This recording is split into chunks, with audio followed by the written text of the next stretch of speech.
Michigan Avenue in Chicago has featured two major Apple stores. The company's first flagship in 2003, which featured a green roof, and their first new generation flagship in 2017, which featured a super thin carbon fiber roof. This more recent store is one of Apple's most unique.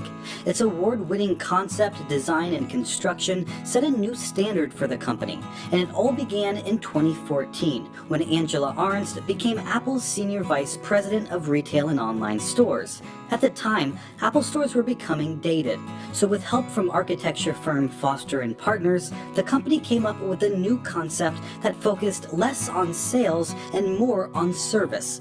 The first of these new generation stores would be built in the heart of Chicago, where Apple found a perfect location at the intersection of Michigan Avenue and the Chicago River.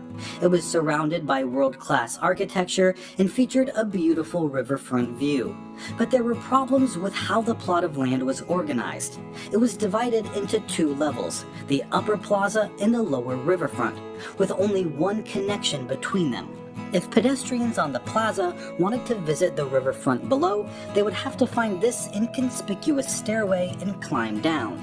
But the stairs were used so infrequently that a restaurant located on the lower level went out of business, despite the plaza above enjoying some of the heaviest foot traffic in the city. Since Apple purchased both the upper plaza and lower riverfront, they wanted to join both areas together seamlessly, but doing so would require some serious demolition work that would affect neighboring properties. On one side was a public walkway owned by the city of Chicago, on the other, a privately owned office building. To make their store a reality, Apple would have to work with both parties. Luckily, the city and private landowner cooperated, allowing Apple to make some major changes to the property. First, they wanted to remove the boundary between the plaza and riverfront by adding a cascading staircase that ran the entire length of the property. That way, pedestrians from the plaza could easily see and access the riverfront. But for this approach to work, Apple had to make sure the river was visible in the first place. Building a large, extravagant store in the middle of the plaza would block the view. So they did the opposite, building a store that occupied less than half of the property with a retail space that took up less than half of the store's square footage. Their goal was to make it appear as if there was no store at all, blurring the line between inside and out. That's why, for example, trees were planted just outside the store, but also placed indoors. And the staircase doesn't end on either side of the building, but extends inside and even all the way across the upper level, transitioning from stairs to benches and back again. Similarly integrated benches are on the stairs outside too. Even the chrome handrails in the store are also used outside. To make the building blend in even more, Apple avoided sharp corners, opting instead for softly curved glass and a thin tapered roof, which was not designed to look like the lid of a MacBook, but to simply appear as inconspicuous as possible. Typically, Apple would place a building like this one in the center of its plaza, but they decided to embed it into the staircase instead. This accomplished two things, making the store feel more integrated into its environment and forcing visitors to use the stairs. By making the store as invisible as possible, Chicago's existing skyline and riverfront could serve as the plaza's focal point. This was important, since one of Apple's goals with their new generation stores was creating a gathering place for local communities. Angela Ahrendts said, "I'll know we've done a really great job if the next generation of Gen Z says, 'Meet me at Apple.'"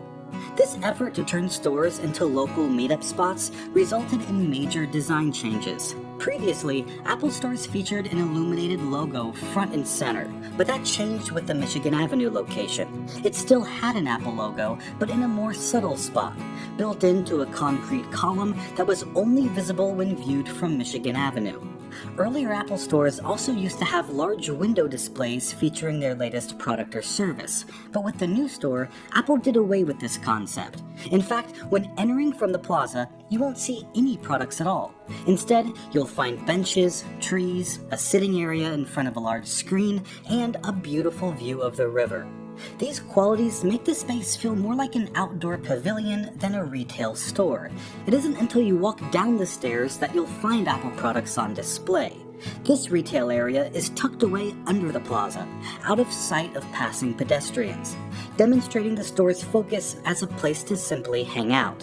To encourage passers-by to drop into the store, Apple wanted to make entering as easy as possible, which is why they added 6 different doorways, more than any other Apple store in the world. There's 2 revolving doors on the plaza, as well as 2 traditional doors.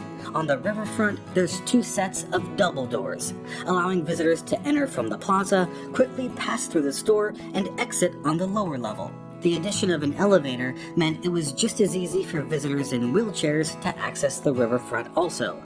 But this unique store design caused some continuity problems. If Apple wanted to integrate the inside with the outdoors, they'd have to pay attention to small details that were previously irrelevant.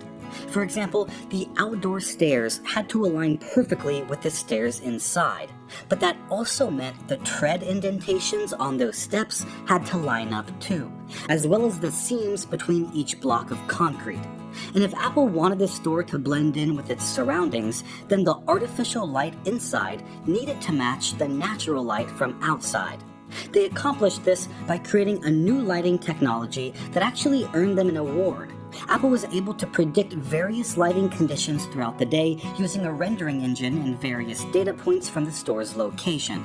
The information was used to create a dynamic indoor lighting environment that perfectly matched the outdoor natural light, with a cool hue during the day that slowly faded to a warmer shade at night, making entry into the store feel more comfortable and natural. But a glass building located on a river in a cold Midwestern city would cause some problems in winter. The store's warm temperature would result in noticeable condensation and frost on the glass, ruining the store's ability to blend in. To prevent this, an HVAC system was built into the ceiling and floor to heat and cool the exterior glass, eliminating condensation. But there was a second problem.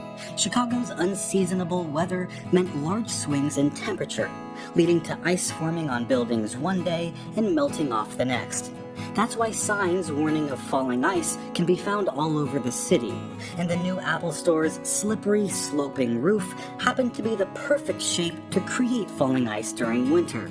This earned the company plenty of criticism, to which they responded, claiming the falling ice was caused by a software issue. They said, the roof has a warming system that's built into it, it needed some fine-tuning, and it got reprogrammed.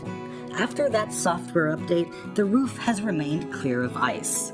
Despite these hiccups, the Michigan Avenue store remains one of Apple's most iconic. Features that were pioneered at this location, like the color-changing light technology, were later used in other stores, like the one on Fifth Avenue in New York City. It set a new standard for flagship retail, just as the original location had in 2003. This is Greg with Apple Explained. Thanks for watching till the end, and I'll see you in the next video.